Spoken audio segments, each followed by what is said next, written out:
Do you want to create with no constraints? Do you want to create whatever it is in your mind? Do you want to create worlds with incredible creatures and give them life? Reinvent reality? Remix it? I've identified several distinct trends that I'd like to categorize. This categorization will help provide a comprehensive overview of what's currently possible in AI-assisted art. Expect a fun and shaky ride, my friends.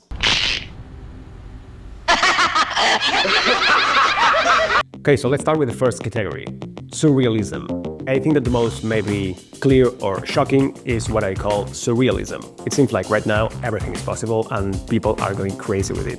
It's cool because it's literally like going back to being kids and trying crazy stuff. I love it. And playing with ideas that we could have. It doesn't matter how stupid it could be, or it doesn't matter how crazy or impossible it could be. Now you can do it. By the way, you have in the description a list of the AI creators that I'm including in this video. You can take reality and completely convert it into whatever you want. It allows us to create another reality, and it's kind of like cool. I mean, you can do parody too. For example, this is a video of the Door brothers. They're like really amazing, and we can see here how they really know how to use the medium to create parody, basically, using real people to like recreate your own stuff.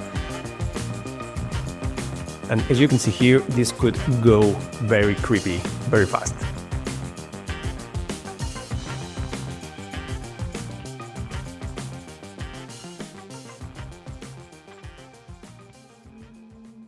Horror is a big one in this kind of trends. Surreal horror, as we can see right here. These tools and features allow you to create very strange stuff, allow you to violate nature laws. And this is where horror shines. When you can create something that it kind of looks like this, kind of real but eerily impossible, that's where you create this feeling of unease, terror. Like for example in this moment of The Exorcist, where she's like going down the stairs in a very cockroach style.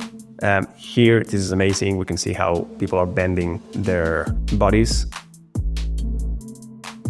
And this reminds me of one of the best movies that I've seen, at least one of my favorite movies in the past years, that is Suspiria by Luca Guadagnino. One of the craziest scenes that I've seen in later horror movies. That is really, really impactful.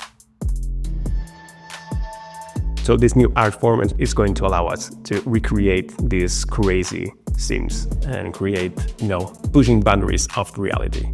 And this is like a place where I think that horror has a very good advantage. It's a really good tool to use if you are in the horror genre. A genre that, by the way, I love and I always loved.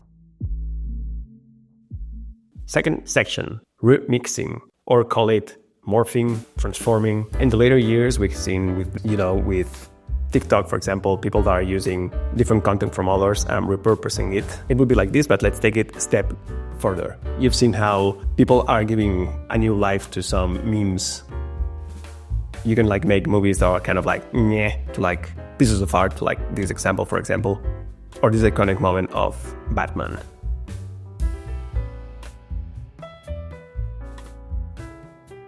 We can call it like morphing, transforming. It's like the content is like a plastic thing that you can like transform. This could seem very difficult to do, but basically what these people are doing is taking a real video, cutting it in one specific time that they want to create a change. With this last frame of the cut, they take it as a reference, an image reference, to be used in an AI video generator. And from that clip, they prompt whatever they want to see. In this case, for example, we can see how they prompt somebody playing the drums, and it really works very well. With these examples, we really see how there's no limit for your imagination.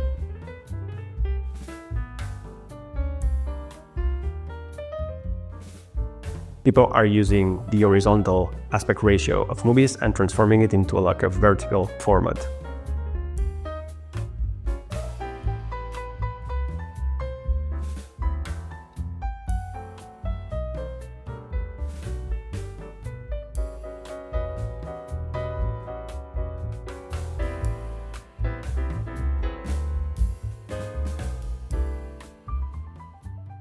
And third section, world building. I love this one. Let me introduce to you amazing video of the creators of South Park. Hey, Mr. Nakayama, you know that China and Japan are actually a different country? Oh, really? That's right. The diversity of Asian people. Okay, please welcome Mr. Liu Kim and Mr. Junichi Nakayama. Ni hao ma, South Park Elementary! So what we're seeing here is Trey Parker behind the scenes recording one of the moments of South Park. And it's really, really, really fun to see. Nowadays, what you can do with tools like Runway Act 1 is the following. What? You're gonna fire me because there's hot milk everywhere on the floor of the coffee shop? I mean, it's one latte. It's not that big of a deal. Yes, it's crazy. You can record yourself, your facial expressions, your voice, and it will directly transform it into the image reference that you're giving the model. Everything's fine. Everything's totally great. This new YouTube channel is doing something really, really cool. Neural Bees is creating these fake fantasy documentaries of aliens or whatever, of these creatures, but he created his own world. It's not easy at all what he's doing. You can see that in how the quality and how cohesive his world is, the kind of shots, the lighting, the film grain. Do you like the depth, the ocean depth creatures and stuff? I do. So yes, there's people that they're recreating fake documentaries about these depth creatures. Besides being super realistic, they're like very, very cool to watch. Look at all these creatures. See? And think where you can go with this. Ocean Odyssey is creating this kind of like documentary style videos for, in this case, for Instagram, but this could perfectly develop to, let's say, games like Subnautica, where you're able to discover crazy oceanic world.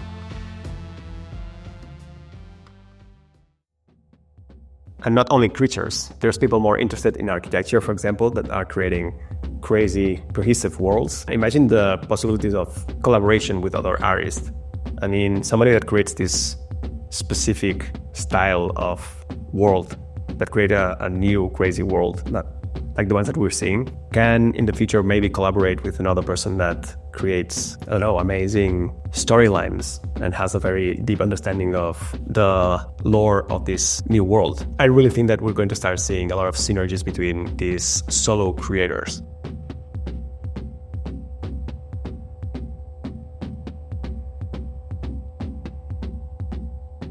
Here we have another one that I love, Katsuko Koiso, and you know, this creepy, I don't know how to even describe it. But it's super cool because it kind of reminds me of one amazing anime called The Wicked City that I like. That it's basically, you know, a fight against demons. That it's kind of like a neo-noir. Let me see. Wicked City, a Japanese adult animated dark fantasy action horror film. That I think it's a very cool example of cohesive and very cool wicked world building. I don't know, like something like this, for example.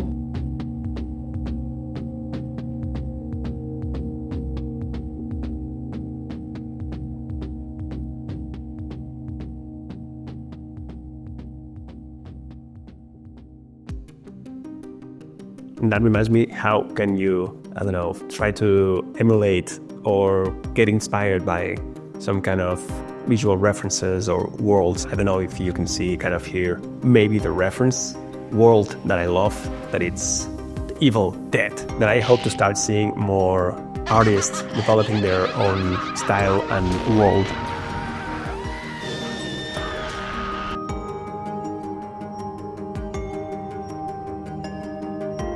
At the end of the day, the cinema directors that I love the most are the ones that they create their own style and world too.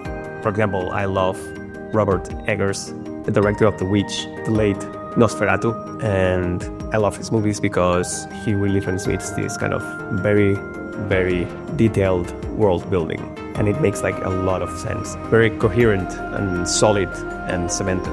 And this is something that I think is very, very difficult to create in your head and then to put it in practice. But that's what AI is giving us.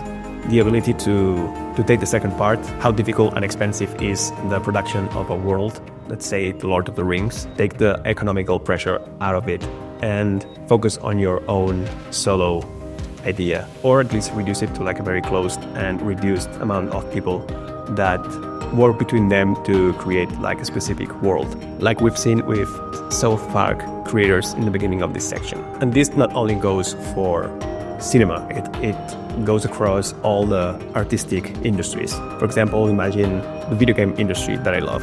I've always been obsessed with the different characters and monsters of games like Diablo 2. That's one of the things that, you know, that really got me into this kind of games. And now you have the ability to create, you know, your own worlds with your own animals, your own monsters, your own characters, your own different locations, your own different stuff.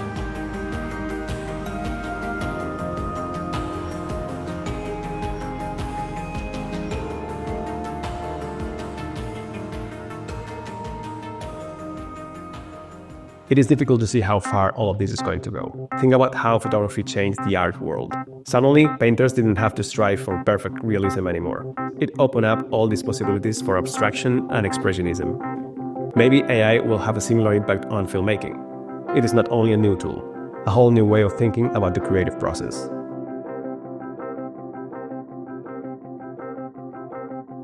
If you've been following AI developments, you've likely noticed the weekly emergence of the new AI artistic tools and new features. These innovations are dramatically expanding the possibilities for artistic expression.